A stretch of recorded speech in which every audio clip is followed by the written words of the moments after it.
Hello everyone, welcome to magnet brains. My self Prateek Karn स्वागत करता हूं आपका अपने यूट्यूब चैनल मैग्नेट ब्रेन्स पर, जहां पर आपको मिलता है क्वालिटी कंटेंट, क्वालिटी एजुकेशन, वो भी बिल्कुल बाकायदा फ्री ऑफ कॉस्ट।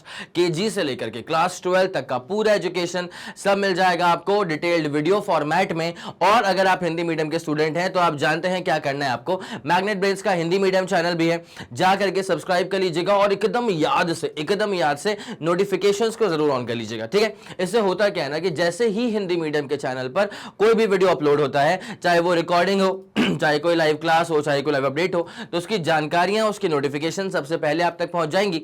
आप किसी भी कंडीशन में कुछ भी मिस आउट नहीं करेंगे। बस एक बात का आप खास ख्याल रखें कि हिंदी मीडियम के चैनल पर क्लास 6 से क्लास 12 तक का पूरा कंटेंट अवेलेबल है। कौन कौन से स्टेट बोर्ड है सर? तो एमपी बोर्ड है, बिहार बोर्ड है, यूपी बोर्ड है, राजस्थान बोर्ड है और दिल्ली बोर्ड है। और अगर आपको ई नोट्स या ई बुक्स चाहिए तो इसी वीडियो के डिस्क्रिप्शन में एक लिंक मिलेगी, आपको जाकर के आप चेकआउट करें, वहां से आप ई नोट्स और ई बुक्स भी अवेल कर सकते हैं, ठीक है। तो चलिए आप जरा कहानी को शुरुआत देंगे।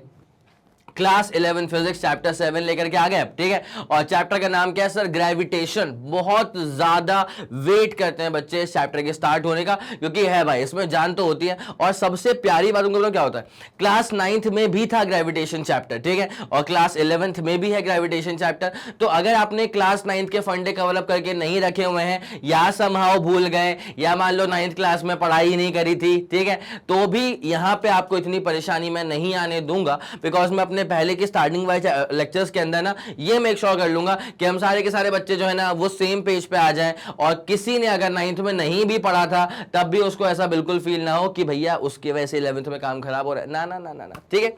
तो अब ये जो वीडियो है ना, इसका नाम क्या है? Chapter overview. अब चैप्टर ओवरव्यू का जो ऑब्जेक्टिव है, इस वीडियो को पहुंचाने का जो ऑब्जेक्टिव है वो क्या होता है कि तो कई बार क्या होता है ना कि बच्चों को क्या होता है कि सिलेबस पे वो कंफ्यूज रहते हैं कि सर क्या क्या चीजें आती हैं चैप्टर के अंदर, कौन कौन सी चीजें हैं, क्या सिर्फ एनसीईआरटी कवर होगा, क्या रिफ्रेशर्स भी कवर होंगे। तो मैं आपको एक बात पहले से मेक श्योर कर दूं, हमारे लेक्चर्स में, मैग्नेट ब्रेन्स के लेक्चर्स में, हम NCERT as well as standard refreshers जो होते हैं ना उनके भी कंटेंट को कवर अप करते हैं, ताकि कुछ ऐसा आपको ना लगे कि यार ये वाला टॉपिक छूट गया है क्या, ये छूट गया है क्या। ना, पूरा 360 डिग्री पूरा घुमा के सब कवर अप करा जाता है। तो याद रखें, एनसीईआरटी भी कवर अप हो रही है, आपके स्टैंडर्ड रिफ्रेशर्स भी साथ ही साथ कवर अप होते हुए चलते हैं, ठीक है। तो इस पर्टिकुलर प्लेलिस्ट में आपको इस चैप्टर की कौन कौन से वीडियोस दिखने वाले हैं, वो सारे वीडियोस का नाम आपको इस वीडियो के अंदर मालूम चलने वाला है, ठीक है। सब लिख करके रखा बुलेट पॉइंट के अंदर। तो ये जो वीडियो है ना, ये आपकी आगे भी हेल्प करता रहेगा आपको ना पूरा स्ट्रैटेजी प्लान अप करने में, ठीक है। कि अच्छा अभी इसमें इतने टॉपिक्स बचे हुए हैं, इतने मैं कवर अप कर चुका हूं या कर चुकी हूं, तो अब बाकी जो बचे हुए टॉपिक्स हैं उन्हें कितने टाइम ड्यूरेशन में कवर अप करना है। तो वो सब स्ट्रैटेजी एंड प्लानिंग जो है ना वो आप आराम से कर पाएंगे अगर आपको पता होगा कि कितना कंटेंट है इस चैप्टर के अंदर, ठीक है।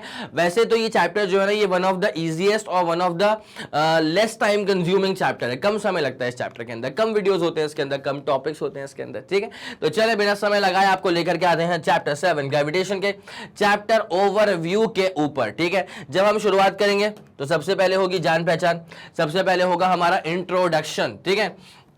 सबसे पहले होगा हमारा इंट्रोडक्शन। और ये लेक्चर ना उन बच्चों के लिए बहुत बहुत बहुत महत्वपूर्ण है जिन्होंने क्लास 9th में ग्रेविटेशन को पढ़ने के टाइम पर इतना ध्यान नहीं दिया था। ऑब्वियसली होता है क्लास 9th में क्या होता है कि इतना लोड नहीं रहता है, ठीक है। तो अपना दिमाग कभी यहां कभी वहां, कभी यहां कभी वहां, क्या चलता रहता है, कोई दिक्कत नहीं है। लेकिन अब तुमको 12th में 11th में टाइम इतना मिलता ही नहीं है, ठीक है। तो अब तो क्या है कि सीधे भाई जा रहे हैं एकदम बस्ता टांग करके, सर झुका के स्कूल, वहां से आ रहे हैं घर, उसके बाद फिर पढ़ना, यहीं से अपन आगे निकलते हैं, ठीक है। तो इंट्रोडक्शन में मैं उन सारे टॉपिक्स को भी एकदम कवर अप कर दूंगा जो क्लास 9th के वैसे भी करना ही पड़ता है, ठीक है, जो क्लास 9th के टॉपिक्स हैं। तो एक तरह से ना ये बहुत ही क्विक रिवीजन हो जाएगा आपके लिए, और आपके दिमाग से ये शंका बिल्कुल मिट जाएगी कि 9th में नहीं पढ़ा था तो 11th में परेशानी होगी क्या। भाई अगर होनी भी होती तो फिर मैं आने दूंगा नहीं, ठीक है, मैं सब कवर अप कर दूंगा। इसलिए मेक श्योर करना कि ये वाला वीडियो आप लोग बहुत ही इत्मीनान से, तसल्ली से देख लें, ठीक है। उसके बाद बात होगी केपलर्स के लॉज के बारे में, ठीक है। किसके बारे में बात होगी सर? केपलर के लॉज के बारे में बात होगी, ठीक है। सर केपलर के लॉज में क्या बेसिकली क्या बात होगी इसके अंदर, ठीक है। तो यहां पे क्या है ना, केपलर के 3 लॉज होते हैं, केपलर के होते हैं 3 लॉज। न्यूटन के भी वैसे अगर आप याद करें तो वहां पे भी न्यूटन के 3 लॉज थे, यहाँ पे केपलर के होते हैं 3 लॉज, ठीक है। और 3 लॉज से ना आप जो पूरा प्लैनेटरी मोशन होता है ना उसको एक तरह से आप क्या है चीजों को समझ सकते हो बड़ी आसानी के साथ, ठीक है।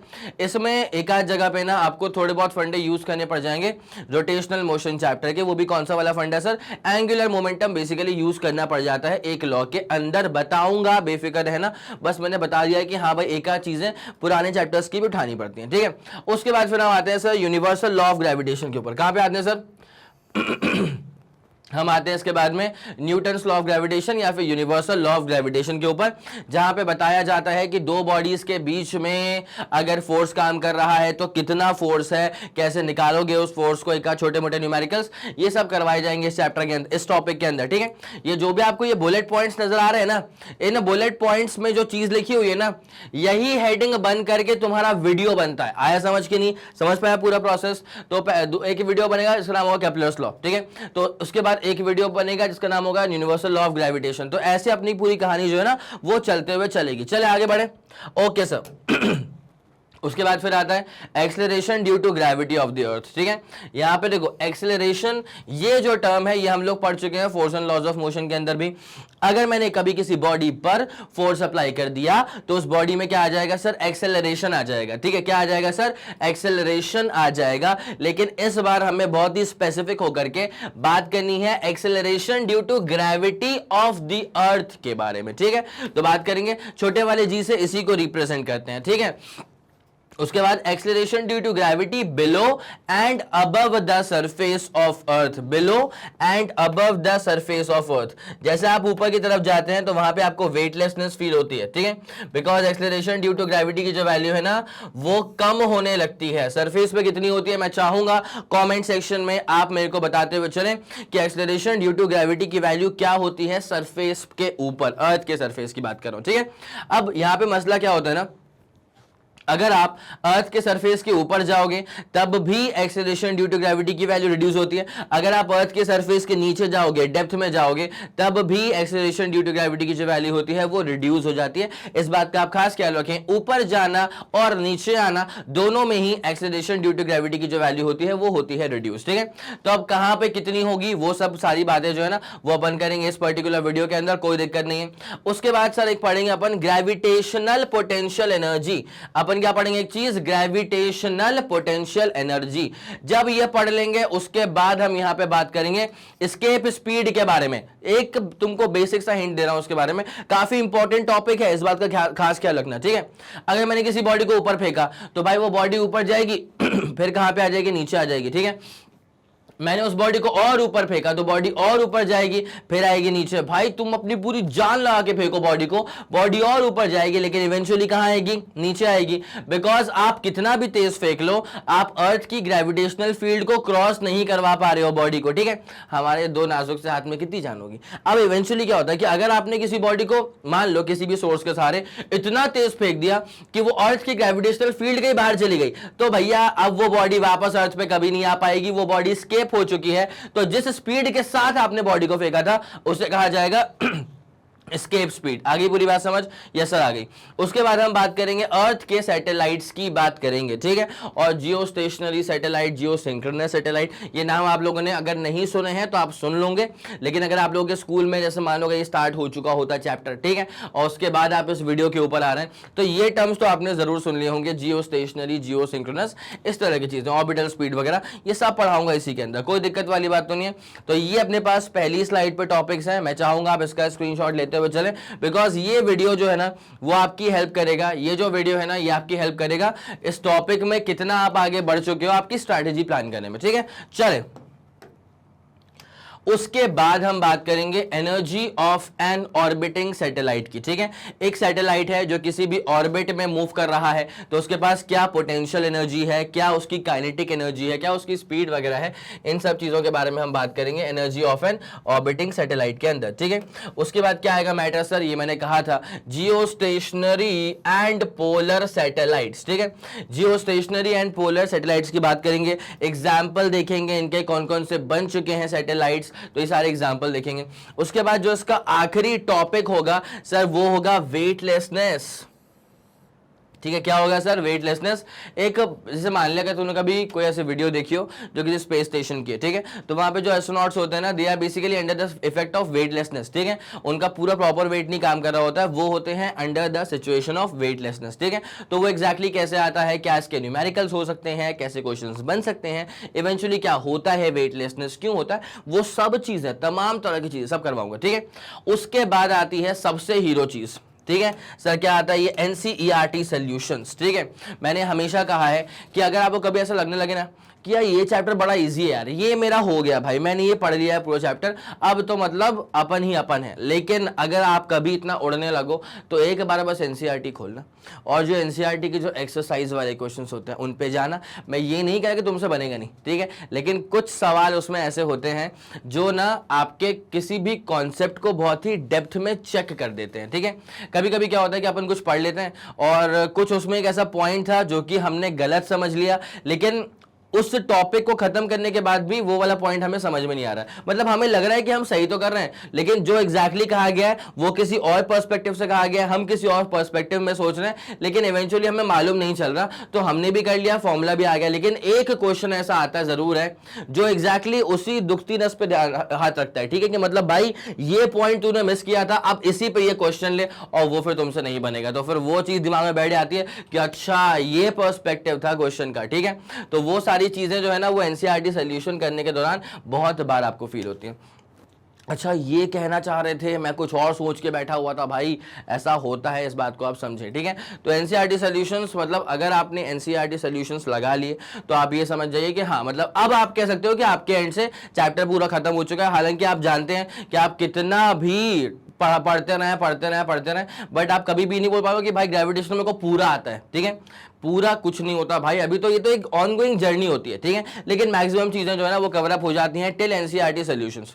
उसके बाद जैसे कि आप लोग जानते हैं कि एग्जाम का जो पैटर्न है वो काफी हद तक चेंज हो चुका है, ठीक है। अब क्या है, मल्टीपल चॉइस क्वेश्चंस भी आते हैं, केस बेस्ड क्वेश्चंस भी आते हैं, असर्शन रीजन पर भी क्वेश्चंस आते हैं, ठीक है। तो ऐसे जो ऐसे मान लें एमसीक्यू है, तो मैंने एक सीरीज बना के रखी है मल्टीपल चॉइस क्वेश्चंस, ठीक है, ये आपको मिल जाएगा हर सब्जेक्ट के अंदर भी।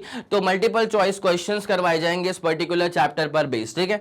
अब एमसीक्यू में क्या होता है ना, जैसे मान ली फॉर एग्जांपल एक क्वेश्चन है, ठीक है, अब जब क्वेश्चन के जो ऑप्शंस होते हैं ना वो ऐसे नहीं कि बस एक सही डाला है बाकी तीन डाल दिया अपने मन से, ना ना ना, अगर बच्चे ने ये वाली गलती करी तो क्या आंसर आएगा, वो ऑप्शन है, अगर बच्चे ने ये वाली गलती करी तो क्या आंसर आएगा, वो ऑप्शन बी, अगर बच्चे ने कुछ और गलती करी तो वो ऑप्शन, उसका आंसर भी रहेगा ऑप्शन सी में, और एक ऑप्शन जो है सही रहता है, ठीक है। तो इसका अप्रोच क्या होता है एमसीक्यू को सॉल्व करने का, वो सब जानने को मिलेगा एमसीक्यू वाले वीडियो के अंदर। इसके 1 से 2 वीडियोस बन जाते हैं, ठीक है। उसके बाद हम करेंगे मोस्ट इंपॉर्टेंट क्वेश्चंस। क्या करेंगे सर? मोस्ट इंपॉर्टेंट क्वेश्चन, जो लिटरली मोस्ट इंपॉर्टेंट डेरिवेशंस होंगे, बेसिक थ्योरी वाले क्वेश्चंस होंगे, बेसिक न्यूमेरिकल वाले क्वेश्चंस होंगे, वो सब करवाया जाएगा, एमआईक्यू कहते हैं उसको अपन, ठीक है। उसके बाद में आता है एक बहुत ही शानदार सा वीडियो जिसका नाम होता है कंप्लीट चैप्टर रिवीजन, और इसी को प्यार से वन शॉट रिवीजन भी कहा जाता है। ये वीडियो उन बच्चों के लिए होता है जिन बच्चों को ना ऐसा है कि ग्रेविटेशन पढ़ना है, कम समय के अंदर पढ़ना है, बिकॉज परसों एग्जाम है, ऐसा मान लो, ठीक है। तो अब वो सारा का सारा पूरा प्लेलिस्ट तो चेक नहीं कर पाएंगे ऑब्वियसली, ठीक है। तो क्या करते हैं वो कि फिर वो कूद जाते हैं वन शॉट वीडियो के ऊपर, ठीक है, कि भैया ये वन शॉट वीडियो है, 1 घंटा, सवा घंटा, 1.5 घंटे के अंदर खत्म करा हुआ वीडियो है, तो ये वाला वीडियो भैया देख लो, अच्छे से खत्म कर लो। आई मेरी बात समझ में?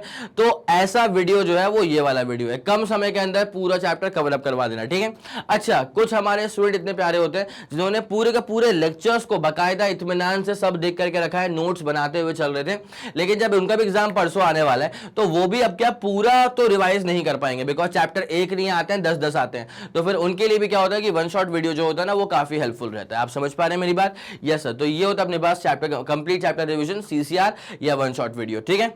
आई पूरी बात समझ में? तो ये था आपके पास चैप्टर 7 ग्रेविटेशन का चैप्टर ओवरव्यू। अब भाई कमर कस लीजिए, ठीक है, अब स्टार्ट हो जाओ और प्लेलिस्ट में धड़ाधड़ इसके बाद जो है ना सारे के सारे वीडियो उसके देखना स्टार्ट कर देना ग्रेविटेशन चैप्टर के, और जब खत्म हो जाएगा तो उसके बाद कंप्लीट चैप्टर रिविजन वाला वीडियो जो होगा वो देख लेना। तो इससे फिर अपना ये पूरा कंटेंट जो है वो कवर अप हो जाता है, ठीक है। तो अब इसी के साथ खत्म करता हूं इस पूरे वीडियो को। आप बस रेडी हो जाइए अगले आने वाले इंट्रोडक्शन वीडियो के लिए और देख डालो सारे के सारे वीडियोस, ठीक है। तो चलिए अब इसी के साथ खत्म करते हैं इस लेक्चर को। और जैसे कि आप सब जानते हैं कि मैग्नेट ब्रेन्स जो प्रोवाइड करता है वो English medium as well as Hindi medium वाली classes with entire full complete syllabus coverage, CBSE board, Delhi board, Bihar board, UP board, MP board, Rajasthan board और वैदिक मैथ्स क्रैश कोर्स और स्पोकन इंग्लिश।